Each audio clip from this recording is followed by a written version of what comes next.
மிக முக்கியமான ஒரு முன்னுதாரணம். கல்விக்கு உதவுவது என்பது ஒரு பொதுவான ஒரு நல்ல விஷயம்.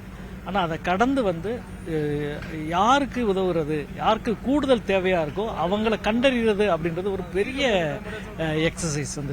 அவங்க ஏறக்குறைய 90,000 மனுக்கள், அதிலிருந்து ஒரு 20,000 பேரோட வீடுகளுக்கு போய் அதை பார்த்து அதிலிருந்து தேர்வு செய்யப்பட்ட ஒரு 6,800 பேர் அப்படின்ற பொழுது ரொம்ப ஆச்சரியமா இருக்கு. இந்த எக்ஸசைஸ் தான் ரொம்ப ரொம்ப முக்கியமானது. நான் கூட மேடையில் அந்த உதாரணம் சொன்னேன். மழை பொழியுது, மழை எல்லா இடத்துக்கும் தண்ணி போகும்.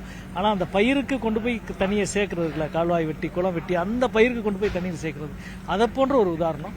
எனவே சூர்யா அவர்கள் மற்றும் அகரத்துடைய அனைவரும் சேர்ந்து செய்திருக்கிற மிக மிக முக்கியமான ஒரு கூட்டு முயற்சி, ஒரு முன்னுதாரணமான ஒரு முயற்சி அப்படின்னு நான் நினைக்கிறேன். இந்தியாவிலே தமிழ்நாடு முன்னணி மாநிலமா இருக்கு கல்வியில. நம்ம தான் தமிழ்நாடு பாடநூல் கழகம் வச்சிருக்கோம். முக்கியமான பல யூனிவர்சிட்டி இங்கே இருக்கு. உலக அளவில் முக்கியமான சென்னை ஐஐடி போன்ற யூனிவர்சிட்டி இருக்கு. தேசிய கல்விக் கொள்கை தமிழ்நாட்டோட கல்வியை பாதிக்குதுன்னு நம்ம நினைக்கிறோம். இல்லை, அதாவது தேசிய கல்விக் கொள்கை பற்றி நிறைய நம்ம பேசியாச்சு ஏற்கனவே. நான் கூட மேடையில் கூட சொன்னேன். நான் போன நாடாளுமன்றத்தில் கல்வி நிலைக்குழு உறுப்பினராக இருந்தேன். தேசிய கல்விக் கொள்கை பற்றியே மாதக்கணக்கில் விவாதித்திருக்கிறோம். அது நிச்சயமாக நாம் இதுவரை கடைபிடித்து வந்த கல்விக் கொள்கையிலிருந்து சிறந்த கல்விக் கொள்கை இல்லை. அதில் எந்த சந்தேகமுமே இல்லை. ஏன்னா நம்முடைய கல்விக் கொள்கை என்பது ரொம்ப நவீன காலத்தில் இந்த நூற்றாண்டுகளாக அனுபவங்களை பெற்று செறிவு பெற்ற ஒரு கல்விக் கொள்கை. இன்னொரு பக்கம் மிகப்பெரிய ஒரு கல்வி அறிவினுடைய பாரம்பரியம் நமக்கு இருக்கு. அதுதான் நம்ம பல கூட்டங்களில் நம்ம பேசியிருக்கிறோம். இந்தியாவிலே பானை ஓடுகளில் இத்தனை எழுத்துக்கள் கிடைக்கிறது வேற எங்கேயுமே இல்லை.